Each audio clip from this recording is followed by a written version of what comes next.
welcome. Well, slightly delayed edition.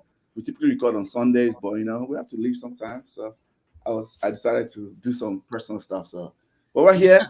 One day behind, but we're here. Lots to talk about. Before I go into anything, if you're watching this, please like, share, subscribe. It's on the bottom. Footy Fantasy on all our socials, Facebook, IG, and Twitter. This one for sure, I'm going to make sure after the stream, recorded version will be on YouTube an hour after, a couple of hours later. If you're a podcast person, and whether it's Spotify, SoundCloud, and Apple Podcasts, this audio version will be on there.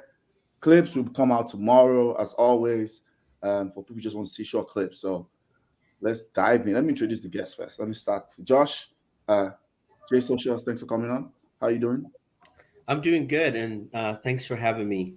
It was a party this weekend too, so just Liverpool not winning was a party. It was. Then Otto, the champion, Real Madrid. You see, I had to learn Spanish just for this weekend. Lost. I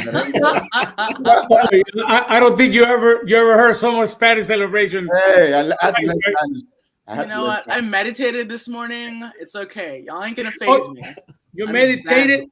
You meditated in Spanish. Okay, Otto, thanks for joining us. I'm sure you're excited. Super excited, super happy, man. What an epic year! What an epic year. Then the last person, I had to wait for this one. Linda. I thought we weren't gonna do. I thought you were giving us the day off yesterday so I could get over my hangover. Actually, that's why it's delayed. It's my fault. I was in bed all day. I had to sip. I've been sipping on those tears all for the last 2 days. Liverpool fans in my mention. I'm gonna get phased. Can't get phased by you people. Only Madrid fans can talk to me, and City's one fan can talk to me as well. City's one fan. Okay, so let's dive in. Okay, so that's banter. Yeah. Let's talk about serious issues for sure. Outside the stadium, there was trouble outside the stadium. I think UEFA. First of all, I'm going to just dive right in and say I think UEFA big disgrace. The fact that they're trying to blame all the trouble outside the stadium on fans when all the reports by all verified investigative journalists, fans of Madrid and Liverpool all said it was the policing that was the problem. I think that's an absolute disgrace from UEFA by bad organization. We've seen this before. This is not the first time this has happened. We saw it in, I think, Liga Mexico. This happened just a couple of weeks ago in Mexico. We saw this at the AFCON Nations Cup where human beings actually died. And I think it's an absolute disgrace because especially a lot of the Liverpool fans, they've been through this. We all know about the Hillsborough disaster. Yeah. And it was very bad. And even I feel slightly bad because I put up a story right before the game because I just, without actually doing research, I just believed that, it was because of the fan. I put up a story because I was trying to get into a place in Dallas to watch a game, and we're all lining up and say, just like these fans outside. I made a joke, but then when I heard the full thing yesterday, I felt bad. I was like, damn, I just made a joke without knowing the situation. So for anybody who saw my story, I apologize. That I did not know the situation when I put up that. Yeah, fair enough. Yeah, so I think it's a terrible thing. I think there should be consequences because a lot of people I saw tear gas. Some came with their families. Some was their first time had kids. Got punched up. Some could even get in. They were fully. There was videos showing Liverpool fans actually telling people who didn't have tickets who were climbing up this, trying to get into the stadium from the fences. I mean, some part of this happened in Euros. I remember one of the England games. So I think it's bad organization, and they should, in my personal opinion, they should take ownership. So I think that's an absolute disgrace for sure. Linga, your thoughts about it? Yeah, I mean, it made the whole thing very stressful. I know people who were getting pepper sprayed, and we were we're trying to contact them. Are you guys okay? I think it's such bullshit BS that UEFA is trying to blame the fans. And obviously, Liverpool fans, we have a lot of historical trauma about being told that things that happen are our fault. You know what I mean? But you can look at what Madrid fans are saying as well. They put us into this weird little alleyway thing with this massive bottleneck, and then people started pushing. They didn't have enough stewards, and some people were climbing the gate, I'm sure, but that's nothing to do with like their ineptitude and their planning. And then I don't know if you guys have heard about it after the game, but they also put us into this weird sort of corridor thing as well, where people were literally attacked by gangs of pickpockets. No police to be seen, no stewards. Like, people were genuinely terrified. Like, the Hillsborough survivors who went to this game and had to go through this again. I'm really like, I'm sad that the game didn't go well for us, but like, I'm so furious with UEFA. And the sign they put up being like, due to the late arrival of fans, was a total lie. Yeah, thankfully, Carragher and all those people, like, a lot of the pundits have at least stood up and been like, actually, this is not true. Here's what we're seeing and hearing. But for them to not take responsibility at all, and to put our fans and some Madrid fans, but there's a lot of Liverpool fans, to put us in danger to just go see a football game, it's terrible. I'm beside myself, honestly. I'm really angry about it. Yeah, I can imagine. Josh? Yeah, no, I can't really say much about it. Just I was kind of in the same boat, Ayo, where, you know, when we heard the delays, because I was actually traveling to Toronto, and obviously there's always traffic when you're going to the city, and I was running late, so I was kind of happy when I heard the game got postponed by 15 minutes and it became half an hour. And obviously, typical banter. You're like, oh, it's probably the Liverpool fans, right, you know, blocking up the city in Paris.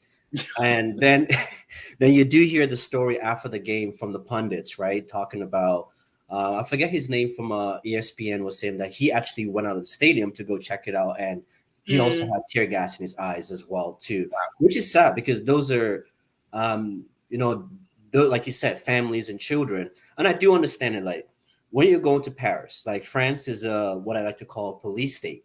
It's very normal to see, you know, armed officers in like military gear, you know, like walking around with the dogs. That's very normal, and we understand that.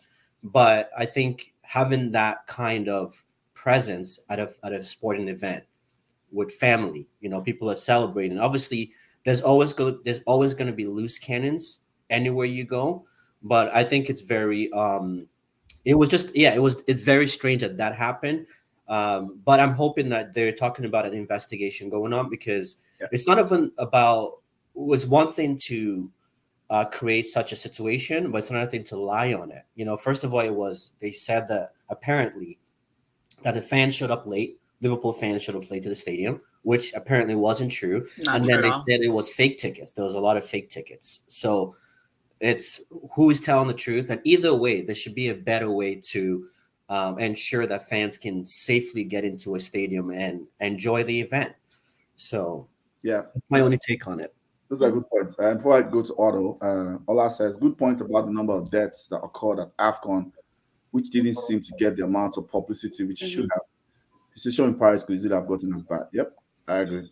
Yeah, people start pushing from the back. We've all seen this happen, right? You can't get in. There are people holding their tickets. You can see the pictures, and they get pushed from the back, but they can't go anywhere. So like really, people could have died. Like, I'm so grateful it doesn't seem like there have been any deaths. There's some injuries, of course, but like, Ola's totally right. It really could have been as bad. Like, this really could have been a tragedy, and it's entirely UEFA's fault. Correct. We've seen these tragedies happen in stadiums so many times. Hillsborough, Hazel disaster. You know, that's why they took out walls and cages for most of the stadiums.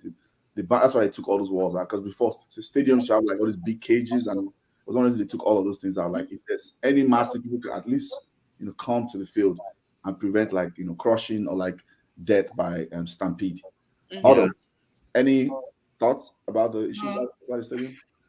I think it's pretty disappointed. I think France is being tested by this, because they're going to hold the Olympics very soon. That's a good point. And it was kind of a test, and they're not ready to hold an event. Not at all. With this massive impact, right? That there's so many point of views. Everyone have their own side. No one have a clear understanding. I'm the same way, like Gay. I was late as well. I was doing some other stuff, and I was going to friends of mine to watch the game, and then I thought that I was running late, and I said, well, what is going on? So, and I start reading everyone had their own side. Hey, it's because of this and because of this. They say because it's a ticket and everything. My confusion is why they blaming UEFA. Why the European like the head of the competition. I don't understand why they want this to happen. I don't understand. Like they're blaming them just for like bad It's their organization. organizing. They organized it. Yeah, outside Yeah, the- no, but this kind of thing can happen anytime. Uh, if they talking about the ticket, fake ticket, that can happen in any competition. I think the blame is the security and the organizers, the part of the organization inside of the stadium. Oh, How okay. So you're saying like Sure. Stade de France. Stade de France. Okay. how you know how many times you see counterfeit tickets for concert, for these, for any kind of event. This thing kind of happen, and especially these sides of the event. Let's be honest, everywhere where Madrid is playing with whoever, it's gonna be extremely crowded. Yeah. There's fans everywhere in this. Not Liverpool. Liverpool have like I think Liverpool too. Yes, Yeah, Yeah. UCL and La Liga. right. for What a sure. game! Yeah, Liverpool have. We have a lot of friends over here that have Liverpool fans as well. So Mhm. I totally understand. But it is the amount of people they gather. They should be ready about it. They correct. should be ready. They should be ready for it. For it. So um, my only point is disappointment. What is gonna draw the investigation? The event is already happened. The investigation is gonna happen for whatever event they have in the future. Simple as that. Yeah. The kind of disappointment was why people probably is blaming them is because they had to halt the game. They had to push the time. And that is like taking their own blame. Okay, Okay. it was our fault, so we pushed the time. I think they should have kept going, and I think that changed the momentum of the whole entire game. I agree. Most teams came back to warm up, Okay. and it changed the mentality. Yeah. You see the faces of every single player. They were disappointed. They were not happy like that when they were coming for the first time. I think that is a very key factor. That's a good point. Very good point. Mhm. Okay, so and for me, it's the same thing. It's just a disappointment, but it shouldn't happen. They should learn with this. I think it's more security wise than the actual counterfeit of the ticket. Yeah. It's more, they have to be more prepared when they know they're not going to be 10, like 1,000 people in the stadium. They're going to have a lot of people in the stadium. So And that's just, and like you're saying, lots of games have counterfeit tickets. Lots of games have the one or two idiots who will like try and jump the fence or whatever. But like, they really didn't have enough security and enough entry points. it happened. It happened before in one of the games, right? I think it was a South American. What's a South American final? I think it's Liga Mexico final. The Liga Mexico. Oh yeah. That's it. So, and I think it should be more. They should be more aware of the amount of people they will receive, and they have to be able to control that. More police and more control, security. Okay, let's take a last comment from that and move on to the game itself. I think the Paris authorities are more to blame than UEFA. I agree with Otto. The stadium authorities and security should have been better prepared. They were too heavy-handed because they got overwhelmed. Great point. Yeah, fair enough. Yeah, it is a good point because somebody said that yesterday too, that this incident has happened a lot in Ligue 1 games where with this same issue with security. And so I think it's something that obviously UEFA still has to take blame because they're the organizers of the event. Yeah, but at the totally. same time too, France also, like the French government has to also look into this because it's going to become very serious, right? Because we can't keep having I don't know what the process is and how long it takes if there is a time difference between when fans get into the stadium and the kickoff. But maybe they need to make that time longer. You know, maybe fans have to be in the stadium at least an hour before kickoff, right? If you're there half an hour before kickoff, sorry, it's too late. You know what I mean? Maybe they need to start doing those hard stops so that way we're not creating this. Because like you said, it's one thing for the fans to be held in that situation, but also for the players. Like you said, it's a psychological thing. That's a massive game, and any little disruption could, even just an injury, like a player pulls a muscle, that can really impact the whole team, right? Because now that game plan that they had is kind of out the window. So there's so much riding on games like that I feel like they need to do a better job. And you mentioned that, Jay. It seems like this happened very often on league games, on this specific league, and they should know better. They should know better how to how to handle this situation, because I think it was I think one game that I was watching one time in that specific League One. I think it was Marseille game. They were they were throwing like heavy object to the players, and they have to stop the game. Yeah. So, I do think there's a bigger picture of like this. I mean, someone says the English fans have to take some responsibilities. I very strongly disagree with that. But I also think that there's just a broader thing though. Like fans are invading pitches. Like just a lot of chaotic stuff is happening with fans. But I don't think that's what this was. I'm sure there are lots of idiots there as well. But like if you just look with your own eyes at where they put the Liverpool fans and how we were supposed to get in, you know. I think I agree with you. And just to end this so that we can move on for sake of time, I agree with you. The second time. Okay. Okay, we'll move on. Damn. let's move on to the best part. It's so funny. The topics you don't think man. will have the most say ends up happening the most say. So we've not done any cooking. I need to cook some people. That's why. Okay, thanks for the comment. But Memorial Day barbecue. Correct. Exactly. I disagree with that. English fans, I think there's a myth and there's a stereotype and narrative behind English fans because of what happened in the late 80s when English fans got banned from, I think it was the Hazel's disaster. I think that was the Hazel one that happened when Juve and Liverpool played and all that. So I think that's it. There's a narrative behind that. You know, every fans have their hooligans, their ultras. I mean, we see it every time. Whether it's Italian league, Spanish league, they have them. So it has nothing to do with fans. So just poor organization, like everybody said. But thanks for the comment. Either way, thanks for the comment. Now let's go to the main event. Real Madrid 1, Liverpool 0. I have to give you. It was brutal. It was brutal. No, it is not. Before I let Lingo go. You want me to start? Okay. Before I let I said some things. That's some things. You know, Liverpool fans. Yeah, I mean, honestly, like, I'm not a big excuses person. Like, they beat us. Fair enough. I think we played well. I think Courtois had an unbelievable game. I mean, you know, it's a bummer. Like 3 different finals, we haven't scored a goal. Like, it's hard to explain when I think we played well. Like, I would say I thought that we were consistently the better team, but at the end of the day, it doesn't matter. Like, our defenders turned off for like a second and we lost. I'm really sad about it, but I'm still very proud of our team. Yeah, I know you are. And that's why I was like, always. You have to get you to come on because I asked a couple of Liverpool fans. I will not mention names. And come on, a lot of people want to come on. So it's like, I know a lot of people are sad. I get Look, that. If we had won nothing, I would have said I'm busy. Still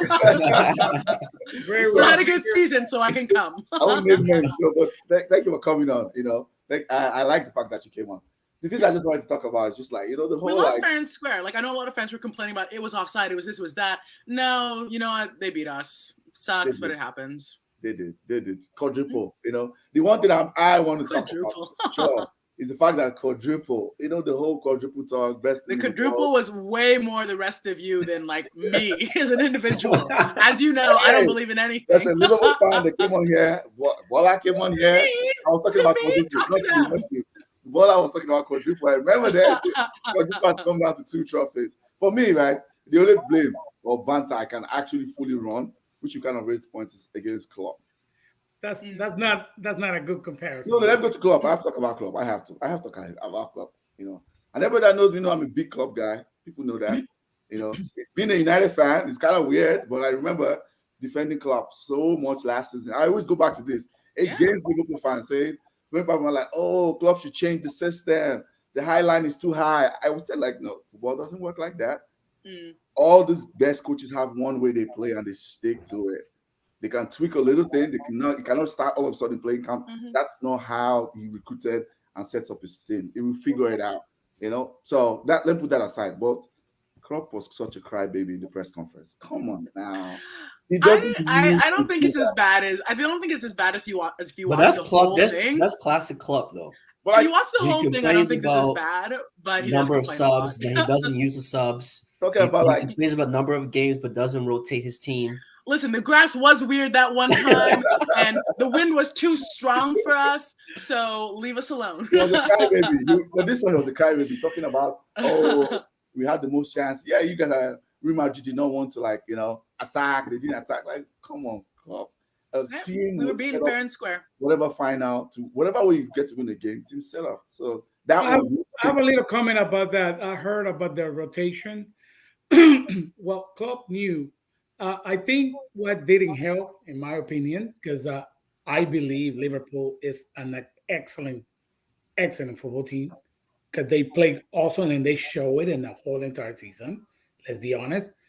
But I think the way the Premier League and the English League, both competition schedule, got the final kind of fell on them because too many games, and they were worn out.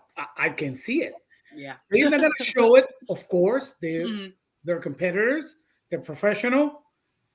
But I seen that's the way I think the Madrid head coach Ancelotti figured it out. If we let this guy keep running on the first half, let them run, and they're gonna slow down. And you saw it at the end of the first half because he knew that team was running more during the season than our team. Correct. Our team stopped long time ago, and Ancelotti started rotating the team. We won like a month before the end of the league, so he was able. He had the flexibility to move and rotate. He had the flexibility of rotation that Klopp didn't have because of the schedule and the kind of game he needed his people, and that's why he had so many injuries, and that's exactly the final ticket. When you have so many games, it's impossible. And later on, I'm going to talk about it. One of the main key guys. Go ahead. Why Madrid? You want me to say it right now? Pintus, the physical prepare head. Okay. The guy, head guy. He's the man. He knows how to put those guys back on track, and no one talks about him. No one talks about him. And he's one of the key fact that the Madrid players perform the way they perform. You saw 2 weeks before, like 2.5 weeks prior this final, Alaba, I think Mendy was also injured. Many guys injured. And I don't know how they did it. Honestly, I did it. I don't know how he did it. But the physical preparation is a key factor because of the amount of games this guy have. But also they also have a big break that allowed them to have a blend and a better final ending. Okay. One thing before we go to I'll ask you a question. But before we go there, let me ask you, Linga. Did you agree with Klopp removing Diaz in that final? Who, me? No. Wait, agree with him doing what? Removing Diaz. Taking Diaz off? I didn't agree with that song. Really did it. I was like, I don't know this. Mane looked more tired. Mane looked tired from the 25th minute. I think Mane was still like playing, but Mane and Salah especially, like, man, the number of games they played this season. Like, I don't think we should have taken off Diaz. I think the sub that made a lot of sense to me though was Firmino coming on. Like when Bobby came on, I thought we suddenly had so much more, and I was really like, okay, this is it. We can do this. Like he's creating the space, he's doing all this stuff. I think Diaz should have stayed because I think that. I don't know. He's just been so outstanding, and he's so hungry for it. And I know everyone is, but like it manifests in Diaz. Didn't agree with it, but you never know. Yeah, I thought Salah should have come off. That's what I thought because I feel like you thought Salah should have come off. Yeah, I thought so.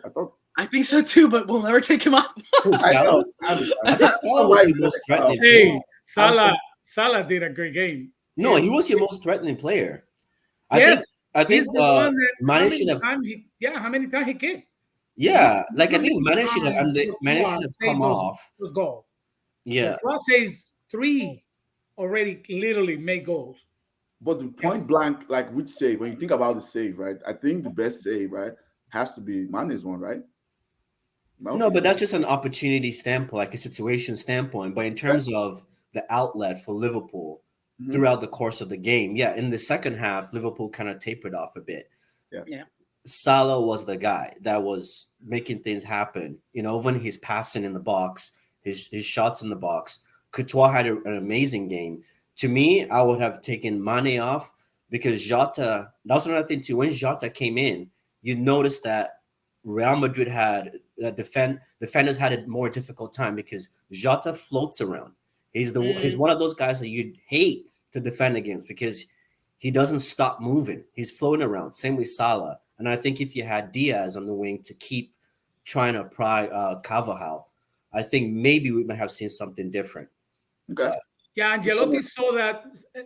Ancelotti saw that strength that the Liverpool had on Diaz, so he covered Diaz and he put the right person to cover him, and he couldn't function. It's not that he was not good; it's just they didn't allow him to do it. But you see the amount of change Diego Jota created when he got in. It's just amazing.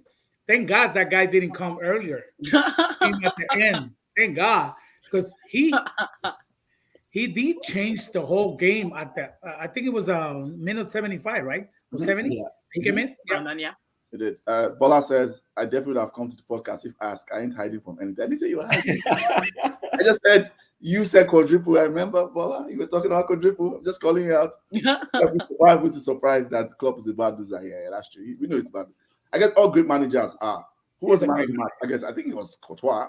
So I think, okay, now, banter aside, right? We've done the banter part. I didn't do too much banter.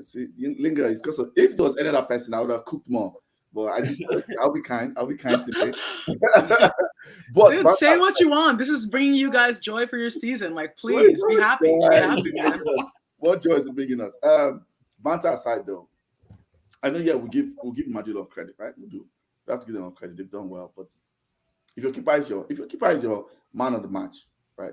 Although Courtois was the man of the match for this Champions League final. Yeah, dude. Let's be honest. I have a question for you. Ask you that question. I like listen to this. Not credit. It is the goalkeeper part of the 11.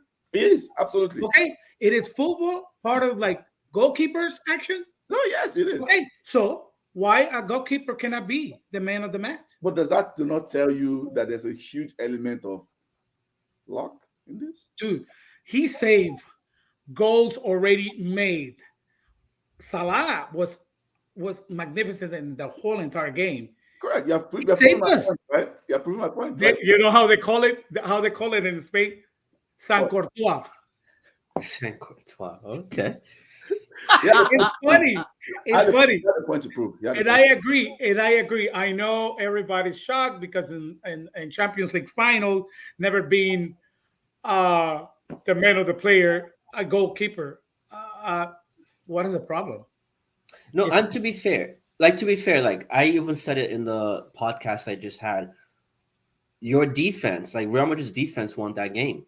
Like without your defense, like your entire back line was solid. Obviously, Courtois man of the match with his saves. Part of the defense. But Carvajal on that right wing, Mendy was also really good too, right? Like every time he kept giving Salah that. Because I was even hearing from the Real Madrid players, fans were talking about how, Mendy and Courtois have that understanding that as long as Mendy can cover the left side, it makes it easier for Courtois. And you could see that in Mendy's defending. And then you have Alaba, who's just experienced from Munich, Champions League. And then you've got, Militao, who honestly, I didn't think he was as good as he's been since Ramos left. So, yeah, like I think your back line definitely helped. And then your midfield just took charge. It was like, you know what? Cruz is like, I'm not here to play fancy football. I'm just going to play my part and defend. I'm going to be annoying. And I agree with you, Jay. Okay, annoying. I've been following Madrid in both competitions. Okay, Yeah. in La Liga and in the Spain League, in both competition, in the Copa and La Liga, and also in Champions. And I keep seeing the same thing. Rotation or no rotation. I keep seeing the same guy that you just mentioned. But there's one Courtois that is part of the defense as well that react when those guys fail or when they make mistake. Okay, can you explain to me why having those awesome guys that have been performing so well? I mean, those wins they cover the wingers. Unlike I mean, the both different right and left. They cover those wingers, not allowing them to make serious good passes. But what you can tell me about why they allow Salah and other players to kick straight to the goal area? I mean to the goalkeeper area to make a goal, to try to make a goal. Okay, that is exactly what I'm talking about. A defensive player is going to have a mistake. Yep. Defensive player is going to have a failure one or two times during the whole entire game because they're not machine, right? Yeah. And there is where the goalkeeper come in place. Correct. So let me explain my point. That they miss. Let me explain my point. Before I explain my point, let me take comments. Oga comment says, Linga, how does that body actually double stack mutate? This man wanted to steak dinner. Klopp was like this, right out. This right at home. So many different metaphors at once. How many things about let's talk about this? It's all right, man. It's all right. You guys can call it the Mickey Mouse double all you want. Very happy to get 2 cups. I don't know how many Liverpool fans boasted. Oh, yeah, Ballon did. Madrid award the champion. I know. Whatever deal they made with the devil to like always win the Champions League. like whatever that was. Like It really is. It's not that. It's not that. They said it. That's fair. It's not about playing beautiful. It's about winning games. It's true. This guy said, "Hello, Madrid." No, I'm fucking mad. And this is the main point, Linger. And we said it in Spain over and over and over. Madrid don't play finals. They win finals. That's true. That's fair. That's fair. That's fair. The only point I wanted to make is this, right? Because I like balanced conversations. I do. Because I feel like I always say this every time. Football fans, we are prisoners of the moment. We always are prisoners of the moment. And in my opinion, yes, Madrid deserve to win it. They managed the game better. They scored the goal. The most important thing to do in the match, you score a goal and they did not concede. As basic as that sounds, that's what they did. So they deserve it, right? But I feel there's a lot of revisionism that happens a lot after games like this. Defensive masterclass. That was not a defensive masterclass. Let's be honest. It will have made like 2 or 3 point blank saves. The defensive masterclass is when your keeper is not making point blank saves. Like what Chelsea did. Man City last year. That Champions League final was a defensive masterclass. Like we didn't see what's his name again? Mendy. Mendy didn't have to make point blank saves. Courtois made 2 point blank saves against Salah, 1 against Mane. That's not a defensive masterclass. No, come on. You can't say that. Did you see Mane could not go past Carvajal? He could not go past Carvajal. No, but Trent was just Mendy just had had Trent in his pocket. No. Josh, let's be honest. You remember the save? Come on, no. Do you remember that save when he pushed to the bar? I'm not crazy here. No, Couture made saves, but the course of the game, Real Madrid's defense frustrated Liverpool's attack as well. And I agree. You can't say that. No. Yeah, like Otto said, there's times where the defense made a mistake. Okay. If you look at the expected goals, right? The stats that backs it, right? Liverpool's expected goals like 2.1 something. Madrid was 0.91. That's like more than 3 times the expected goals. So I'm not just bringing that on my ass. I mean, apart from what I saw with my eyes, the stats back it that Liverpool created way more chances. All I'm saying is Courtois, if you say Courtois had a defensive or had a masterclass, yes, we can say that. I don't think that was a defensive masterclass. That's just my point. Any other day, Mane's chance goes in, Salah's save goes in. That one that he saved one-on-one, I think he touched Courtois' right hand and went up. Any other Salah buries that. And we're not talking about this anymore. How about the corner kick? But that's what makes it more man to man. But I think as a defensive remember that corner kick with Konate? Like, miss it right in front of the goal. Yeah. I don't think it was a defensive masterclass. I think a lot of people are calling defensive. It wasn't a defensive masterclass. It wasn't. Let's be serious here. It was not a defensive masterclass. that game we saw on Saturday was not. You can credit Madrid and say Madrid did excellent. They managed situations, they scored the goal, but it wasn't a defensive masterclass. That's just my opinion. Just my opinion is the same. Like it wasn't a defensive masterclass. I mean, when I your think keeper they is all you know when was Madrid's final? I don't. When was Madrid final? In Manchester, with Manchester City. That was the final of Madrid. Oh, okay, the semi-final. Oh, that was that was literally the game. I never imagined that it was going to be ended in 90 minutes. Honestly, I didn't know that.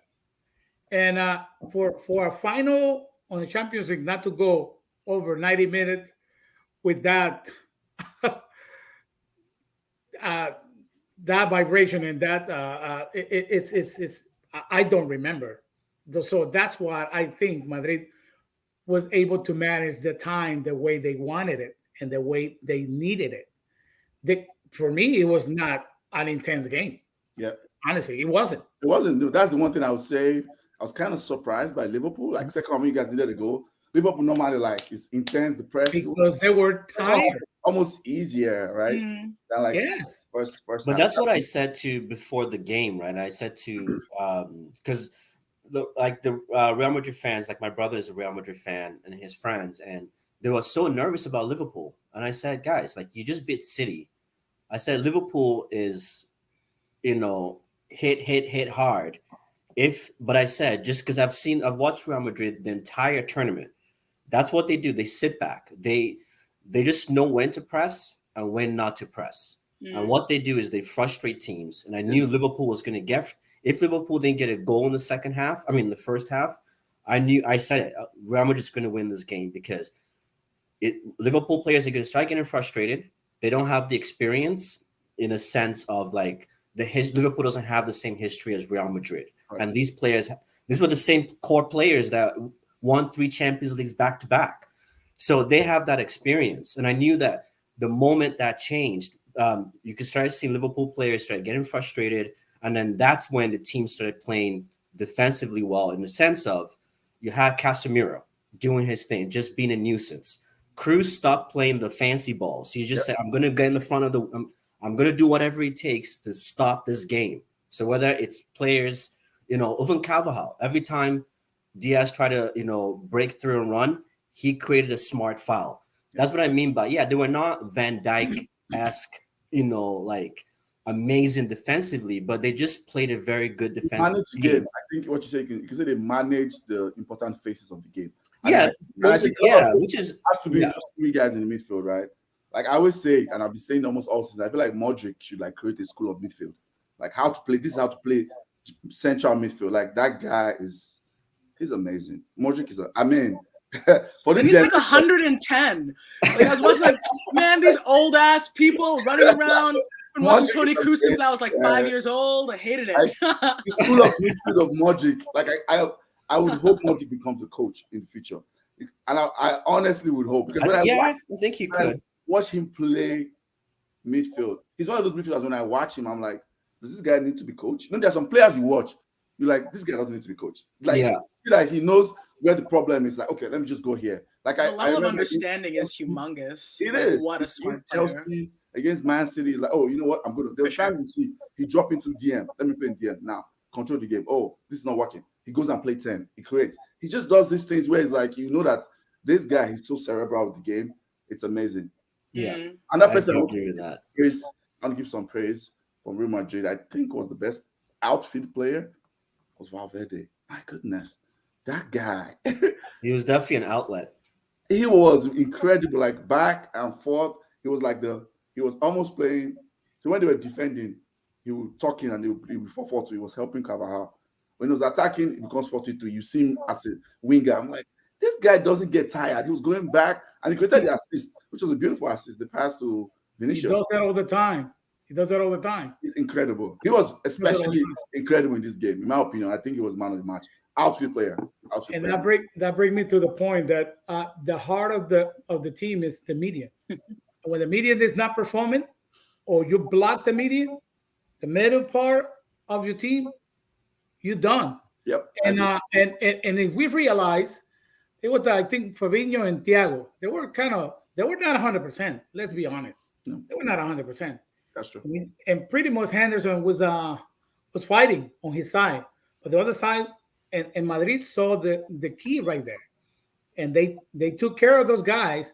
When the heart of the team is blocked, the rest of the team does not function. That's why we see even defense pushing forward from Liverpool on our side, and pretty much on time. And what they didn't realize, or probably did forget about it, even Klopp said it. What Madrid have, the strength is counterattack, and that's the way they made the goal. Yeah. The counterattack of Madrid is lethal. It is. Every time you see them running fast, it's just criminal. And I think that was the part. And Madrid knew that when they scored the goal, you saw the faces of the Liverpool guys, right? They were like, man, they got us. Yeah. And they got worried, and they got desperate, and they got pushing. So, and they thought that Madrid is going to come back and re-attack. And I say, we wrong. We okay. It's going to continue the game. Yes. Amazing to see how many guys we see coming in. I think it was only Camavinga, which is, in my opinion, amazing player. Yeah. What a class. Great player. I think that's why Cruz changed his game, because the first 20 minutes of the game, I was like, take this guy off. Cruz was not. He was not. Yeah, he was not. But I think he realized, because the last two ties, right, with Chelsea and City, he realized that Camavinga was going to come on sooner than later. And they didn't substitute him because his legacy. I mean, five champions. That's true. Let's take quick comments. Lingers. Oh my God. But for real though, like waking up the next morning, so hungover, all this other stuff happening, seeing that Mane is gonna leave, crushing. It was crushing. Is that official though? Like, or is no, this like, it's not. It's not official. Yeah. It feels like it might as well be, but it's not confirmed at all. I'm not gonna follow him, but I do need to start watching that league, I suppose. How about if Madrid making an offer if he comes to? So you don't want him to go to Madrid. Would you change? Would you change jersey? Well, I guess over and back. Goke says what other teams don't understand is that you don't go into the UEFA Champions League to play well. You do what you can to win or lose in the case of Liverpool. Fair enough. I agree. Madrid did not produce a defensive masterclass. Not at all. Let's move on a little bit. Let's still on the same concept. Staying with Ancelotti. Let's go to Ancelotti. Let's talk about him. Let me start with Finger. Where do you think he ranks? If you had to do like a ranking right now, top managers in the world, what number do you put Ancelotti? I feel like I have to keep reminding myself. I don't know why he goes under my radar so much. Maybe it's the Everton thing. Maybe it's because I don't pay attention to Real Madrid when they're not in the Champions League. He's obviously so good, but I really don't think about it much. Yeah. Like, where does he rank? He fell under the radar for a while. That's why. After that 2014 Champions League that he won, he's got to be in the current like top 5 or top 3 or whatever, just for sheer winning trophies. Okay. Why not? Like, you mean like of all time, or is it like of all time? Like in recent. Why so what not? I mean, like of all time. I think recently. Of all time, I don't know. But why not number 1? Well, all time is hard. Yeah, I was gonna say that's a hard. All time is hard. That's an episode on its own. But just right yeah, now. Exactly. But why not number 1? So wait, before we go to your order, before we go to you, hold on. Okay. Linger, what do you put in? What number do you put in? You said top 3, top 4. Give me a rank. Just give me. Doesn't matter. It's for fun. There's nobody's going to come back and say Linger said. What he did? You asking me? What he did? Linger. I'm asking. Oh, Linger, go ahead. I don't know. I think for this season he has to be number 1, and then for like the last few years, I guess second or third, like up there with Pep and sometimes Klopp. For this season, number 1, obviously, but yeah, he's top 3 the last few years for sure. Okay, Josh. Oh, that's a tough one too, because like he's kind of been in the radar, gone under the radar, but obviously you can't not talk about Ancelotti and talk about his overall career, right? 4 Champions Leagues. But if it's recent, like in recent, I would probably put him just as biased because of this finals and La Liga, what he did with, because when you think about Real Madrid of last season and Real Madrid of this season, Correct. You know, most people would have not, like, I would never have thought that they would have gone to the finals in a sense. But I would say number 3, just because as much as Ancelotti, like, he did what he did this season, if I was still looking for a coach as a Manchester United fan, if I wanted a coach to come in and change something, I'm still going for Pep or Klopp, you know, because of what they can build with a team, how they invest in teams. Ancelotti's, he's at that stage of his career where he's a great coach, but it's still, I feel like he can get beat on any given day. So Ready-made teams, right? He likes team of experienced, right? That's what you're saying. yeah. Like experienced players who know what they're doing. He works very well with that. Okay. Otto, talk about your coach. Where do you rank him currently? I mean, he deserves to be on one right now. I mean, the only head coach winning 4 Champions League, the only one, and the only head coach winning in the 5 top European championships, the only one.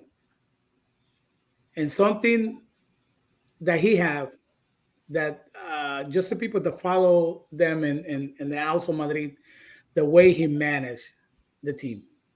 Man management. He create that also an environment of family environment. Even though players that does not play enough, respect them because he talked to them and he know how to manage the egos. And I'm glad that Madrid didn't have that ego man like back on those days Ronaldo used to be. It was all about him. This is about a team effort. Sure. And that's what I like to be. I like about him how Benzema keep his feet on on the ground. Marcelo as well, with the legacy and the power those guys have. Even I mean, 9 players winning 5 championship, European championship. I mean, how are you gonna manage a team with that?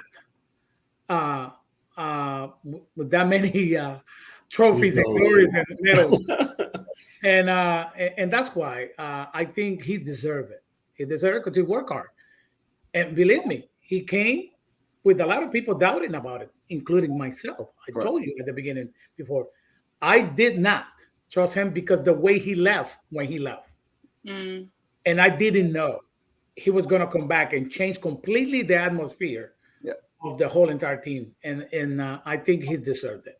Okay, fair points. Let's take a comment. Then I'll go into my people are already calling me out. Of course, say you've always been on Don Carlo, and of course I'll get into that now on why people are saying that. Don Carlo is number 1 above Club Pep for now, at least. For now, for sure. Ancelotti's ranking, Senny says, in the last 5 years, on a scale of 1 to 5,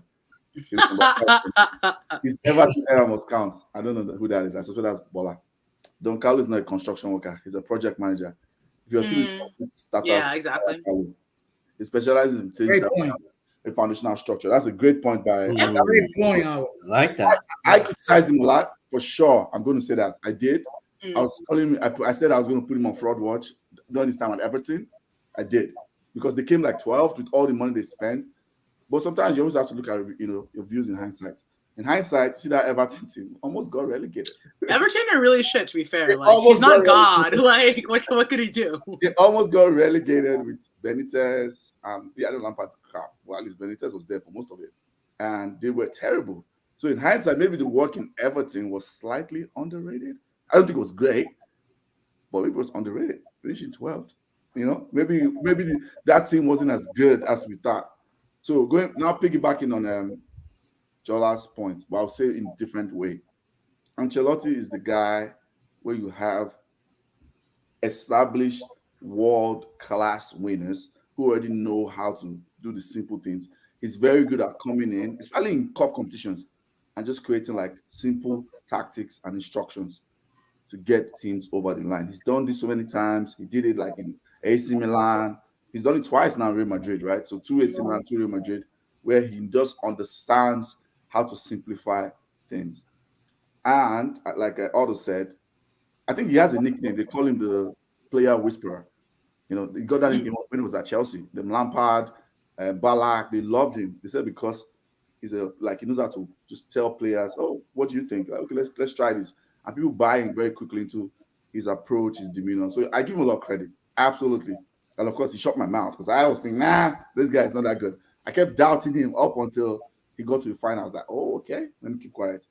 So in my own ranking, I think I'll put him at number 3 now. I will, just because he won the double, right? And that's hard. He won La Liga and Champions League against, and look at the run of that Champions League. Is this Champions League run that makes me push him? And Chelsea was not my top 5 before, I'll be serious. He wasn't.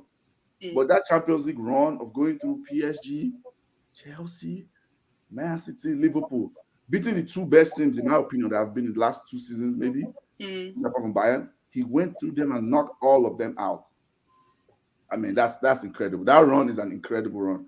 Unbelievable. It is. So you have to always, no matter how people always try to say, oh, knockout competitions, it's not as great as league titles.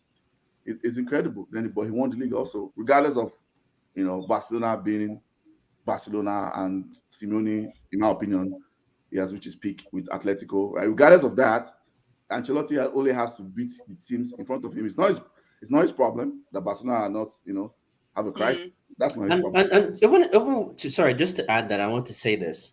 And even with that, with Barcelona struggling, Atletico struggling, Villarreal still, like these teams, and this is the thing I wanted to say too.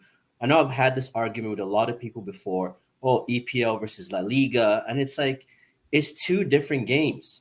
Yeah. I like to compare EPL to the blockbuster movie Avengers. They're exciting. We love them. They make millions of dollars, and everyone's all excited to see the new Avengers, Spider-Man. La Liga is going to a classical Broadway show. Not saying they're not quality; they're both quality. It's just different way of looking at football. Different style. And this is what I try to tell EPL fans. I'm an EPL fan. I love Manchester United, but you've got to watch the game. It's not all about just power, pace, just trying to just get as many goals as you can in the shortest period of time. You've got to play the game. And I think that's what La Liga teams do. And this is why Real Madrid has beat the top 3 teams in England. The top 3 teams that we talk about, City, Chelsea, this. Let me give you a stat, right? And the last one too, Villarreal. What is Villarreal's position? Look how they smacked Manchester United. Look at all these teams that are in the middle of the La Liga table are smacking English teams in the Europa League and in the Champions League. So this is what I try to say. La Liga is just a different kind of game. It's a different kind of game. There's a stat out there that I posted, right, on the group, and then some people saw it.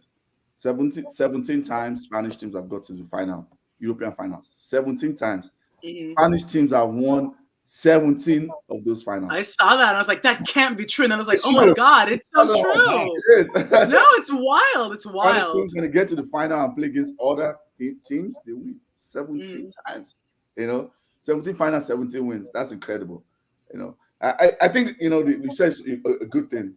Of course, I think the EPL is the most difficult league in the sense that teams have to face different teams with different tactical variety. But I think a lot of times English Premier League fans sleep on the fact that middle table teams and the teams at the top of the table have so much high quality technical players like Madrid, who have that championship DNA and just know how to win when it comes down to it. Of course they don't win every year, but they've been dominant. They've won 5 out of the last 9 Champions League, 5 out of 9. That's incredible. So Spanish football is different because if you watch all the teams, like most of the teams in La Liga, they have a style of play. It's not just about because they focus more on the technical aspect of it, right? It's not just like you said, just about your physical ability, and you might have some tricks in the. But EPL has changed a bit too because we're getting a lot more foreign players from those leagues coming in, and that's why we've seen that a huge, and obviously the likes of Pep and Klopp coming into the league as well. It's changing the dynamics, but Benzema. Let's move on to Benzema. Let's move on quickly for the Uncle Benz. We have how many minutes left here? Benzema, Wenger. You think it's a shoe-in for Ballon d'Or? It's at this point it's just obvious. I still had my hope. I feel like if we had won the Premier League or the Champions League, I think there'd really be a strong case for Mane because of what he's done international. I really think there would be. But now it's obviously Benzema. I can't think of it. Even legit competition. Because Mo had an amazing season, but wasn't as good in the second half, and nationally didn't do stuff. And like, obviously, you have like Lewandowski, who's amazing as usual, but like Benzema's been like unreal, unplayable. Like easily should just get it. But mine should come second. You know one thing you forget, and just for everybody when you think about this suggestion or who you think is, this is a World Cup year, and they're extending the voting till after World Cup. So just think about that. True. So this is a World Cup year. Aldo, you think about Benzema should get it? Same way I explained with Ancelotti. The work we have done this year, quietly, very humble, and showing leadership, not with words, with action. Talking to the youngest, the team members of the team, the team player, and just being him, enjoying. And when they interview the Chiringuito, Pedro interview him, and one of the things he emphasized a lot, I just enjoy the game. The key that this guy have, this is specific past year and this current year, the passion he have for the game, but the passion he have for his team. Sure. And they ask, and he asked him real quick, like, is some other team come back with an offer, with a double offer of what you got? Automatically, he shut him down. So he said, no, Madrid, my love for Madrid, and his leadership makes the player he is right now. And in my opinion, he deserves it. For that specific stuff that I'm talking about. Just, he deserves it. He deserves it. He's been waiting. According to him, he said that he haven't been waiting for. He's been waiting for his moment. Yeah. It's about a competition here, right? And he knows this is his moment. And we have to give it to him. He deserves it. He's been working hard for it. And I'm waiting for Messi to win it though, just to see what the reactions will be. And not just making goals; it just assisting. He's not again. Hey, I wouldn't be surprised. Messi did say made a comment on an interview on Argentina television. He said Benzema should win it. Mm-hmm. He said he deserved it. Imagine the best player. We're doing what? The best player on the planet to say that. I mean, that guy deserves it because he played against him many years. Yeah, he knows what he have been working on. So I think he deserves it, Ayo. I like his videos. I'll say that straight away. I don't know if you the videos. His videos are so drippy. You like see him. Oh yeah, on the racetracks and haircuts. You see him like you just have food on the table. He's like almost like a movie star. About that Arab money. Swag. I like I'm rich. He'll be on the boat. It's like, I'm rich, guys. I don't care about all you peasants. I'm rich. His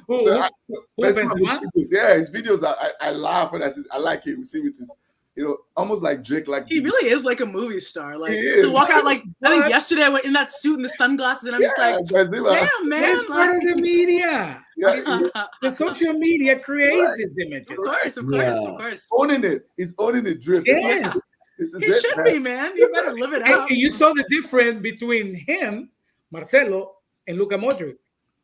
They both wearing their sunglasses, and Luka Modric looked at them, and they looked at him. And I'm not wearing that. That's a big difference. Josh, I think you agree to as you agree, Benzema. No, yeah, I definitely do agree, and I will say this because I was living in France at the time when Benzema first came out at Lyon. It was kind of like when Drogba came out, Marseille, when he got bought by Marseille. There's certain players that you just watch for the first time. This is a talent. Mm-hmm. And over his years, to spend how many seasons at Real Madrid, that's not a joke. That's a team that it doesn't matter how, Ronaldo got booed at Madrid, so that's a team that, no matter how good you are, it takes more than just being good on the field. To stay that long. And over the time of the BBC, you could see what Benzema was giving to that team. Yes, obviously, just like, it's like in football, the quarterback always gets all the praise, even though the running back did a lot of the work. It's just like in soccer as well, football. European football, it's the same thing. The goal scorer gets a lot of the praise, but Benzema has been a staple on that team for such a long time, and I'm happy to see that now that all those other social media gurus that were playing with him have all left the club, and he's now showing that I'm the guy. So I don't know, Lewandowski. I think his time during COVID 2020, yeah, you could have given it to him, but I think that time is gone now. I don't want to hear any Cristiano Ronaldo, and Messi talking about Ballon d'Ors anymore. I think we're done with it. I can get even some of the Ballon d'Ors that they won. I still got a question mark on that. But for me, I think now we need to look at someone new, and I think Benzema is the guy to win it because, like you said, he's proved it on the biggest stage in front of the biggest teams. Yeah, he's done that. And I think, one last thing I was going to say, and I think part of the problem too, because football is a very political game, and I think one of the things that has really tainted Benzema's career, which is the whole saga with the French national team. Yeah, it's very unfortunate what happened, and the way the French FFP, the way they took it and ran with it, and Deschamps, the way they somebody who was proven innocent and they still treated him like he was guilty. But that's French politics, in terms of how the social construct in France and how that really plays a huge part in football. But I think overall, I hope that that's in the past now, and you can only give it to one person, and that's Uncle Ben's. Okay, let me say mine very quickly, then wrap up. I don't agree with that, unfortunately, actually. I have a different opinion about Benzema and that issue, but that's a different topic for a podcast. That was not unfortunate, but we'll get into that some other time. I think the only other person that could challenge, I agree, Benzema is a shoo-in. The other person that could probably challenge him is Mbappe, especially if Mbappe has like a blinding World Cup, right? Mbappe scores like 10, 12 goals in the World Cup, France wins it. But the thing is, when I think about that, is Benzema is going to be there. Yeah, right, exactly. Maybe at least score 5 or 6, get assists. Right, last exactly.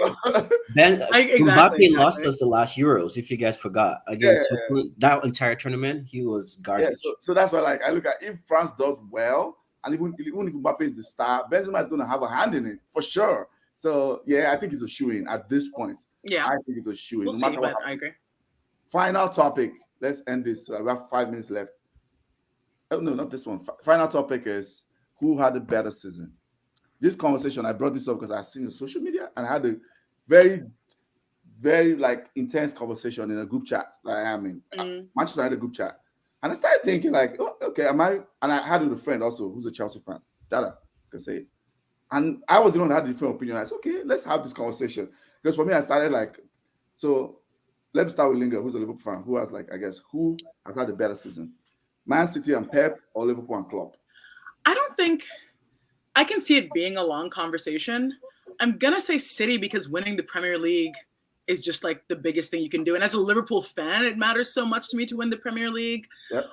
But I think that doesn't equate to Liverpool not having a good season. I think City would have wanted to go further in what they did in some of the competitions they were in, especially the Champions League. But I don't know. I'm really excited that we won 2 cups, the less important ones, but they still, of course, are 2 trophies. Yeah. I think City, though. I'm curious as to what you guys think. I think City had a better season. Fair point. Because winning the Premier League is the biggest thing. I don't influence anybody. That's why I'm not saying my opinion first. So first person say Liverpool for sure had the better. Please let us do your name. I want to be sure. Because I have been I intend to do a poll about this. So that's why. Otto, who had the better season? Liverpool or Man City? Pep or Klopp? They were the coaches. So who had the better season? I think Liverpool, Klopp. Okay. Why? Very quickly though. Because the results they get at the end of the season. Okay. They won. They won a league that they didn't win the league though. They've been waiting for a while. They didn't win the league. They didn't win the league though. No. The League Cup, yeah, because remember, Klopp hadn't won any domestic cups. Okay. For years, for a long time. And that's the reason why their fans, your fans, we're celebrating yesterday with them, right? Mm-hmm. Okay, so let's agree. I think the measurement of a team is now how beautiful they play I just said it a few minutes ago, is what they win. Okay, that's The fair. trophies, their recognition at the end of the year. Your championships are the ones that are gonna talk about. The Okay, finals, winning finals is. I know, they didn't win the championship Saturday against my Real Madrid, but I think it was a great team. It was okay, a Great fantastic team. team that they knew how to manage all the way. If you reach to the final of the Champions League, either team deserved the bet to win the final. So if you're at the final, it's because you did a great season. okay. My Fair enough. opinion. Josh, My opinion. who had the better season? I'm gonna go with Liverpool. I think because you got to look at starting from the back of from the start of the season. Okay, Liverpool had, what did they really invest in? Konate. That was basically it. And then halfway through the season, they brought in Diaz, but no one knew that Diaz was gonna come from Porto and have the impact that he had. okay, So Liverpool hasn't really invested that much. But you look at City's team; these guys can field two teams. The squad depth that they have, the experience that they have, for them to only win the league, and they won the league by 1 point. basically the last second of the game. It wasn't even like, you know what I mean? Like the fact Stupid that Liverpool Gundogan. had the resource that they had to toe till the last whistle of the game of the season. That's an accomplishment. And then we talk about the Champions League finals. City didn't get to City once again. They lost it last season, and then once again they didn't make it into the finals this season. But even Liverpool lost by 1 goal in the Champions League finals, but they won the two cups against Chelsea, the Carabao Cup and the FA Cup. So with all that being said, I'm not saying that the league is not a prestigious trophy to win. Don't get me wrong, it is prestigious. okay. But when you look at the two teams coming into the season, Yep. you know, City spent £100 million on Grealish. You know, Yep. look at that squad that they had. KDB, the best midfielder in the world, all this stuff. And they barely won the league. Let me put it that way. So Okay. that's why I would say that I think Liverpool can be proud, like Liverpool fans can be proud. Obviously, for the players, you always remember the stuff that you didn't win versus the stuff that you won. So it's hard on the players. But as a Liverpool fan, you can't complain because this Okay. season, no one expected Liverpool Are, to be toe to toe Jay, with City, are you a Champions Liverpool League fan, Jay? finals, and two cups. No, he Okay. supports United. I mean, I'm a Manchester United fan. Yeah. no fact. Oh, so my own very quickly. Interesting that it's split, right? It's split. So I think Man City, right? And this is why I say so, right? As much as I think Liverpool has had a great season, right? They were right there and everything. We've seen this. We've seen this a lot of times. I don't understand where this is coming from. Where people are like saying Liverpool have a better season. Like I don't understand it because this is why I said this. Chelsea in 2008. People forget this. Remember that their coach they had over what's his name? Can't remember his name now. They got to the Champions League final, lost to Manchester United. They were in the league to the last day. It went down to the last day. We had to win, and they won. So they got to the FA Cup final, and they lost to Portsmouth, if I remember. Like Chelsea did this. Nobody said this like, oh, they had a I know they didn't win a trophy. So that's why I said Liverpool did well. But I did not know in what world winning FA Cup, like Linga said, FA Cup and Carabao. is better than winning the Premier League. I don't know what that is. Because I'm pretty sure most teams like United, Arsenal, Chelsea have fired managers after managers for not winning or challenge for the Premier League. So yes, they did extremely well. But I think City had a slightly better season because at the end of the day, like Otto said, like all of us have said, the name of the game is winning. They did not win the Premier League. The second thing is why I think it's over exaggerated the difference in the depth between Liverpool and City. I think it's over exaggerated. Like the wage bill between them is like 30, 40 million difference, wage bill. Liverpool have signed smartly, yes, but they have a lot of depth too. Like they have a lot of depth this season compared to like previous seasons. So I think I understand City have more resources, but I don't think it's as wide as people say. So that's why I think it's City, and we're going to end the pod there just because of Queen Linger has to go. But I really appreciate everyone who said Liverpool. I was just sitting here like, wow, yeah, we are so wonderful. We're loving this. Let's keep it going. I mean, like Josh said though, like I'm so proud of our team. Scary, but the last 2 weeks were very hard in a good year. Yeah. The last 2 weeks were very hard in a very good year. The last 2 weeks were hard. I understand. I would like to close it with Ayo style, like this. Like this, Ayo. Thanks for There's nothing to do with the question. Thanks for coming on, Linda. Thanks for coming on, Otto. Thanks for coming on, Josh. For everybody comment, thanks for supporting us. Like, share, subscribe. Like and subscribe. Share, subscribe. Like, share, subscribe. We're coming back. The grass isn't going to get us next time. Love it. The transfer market is officially open. The transfer market is officially open. Good to see you guys. United is back.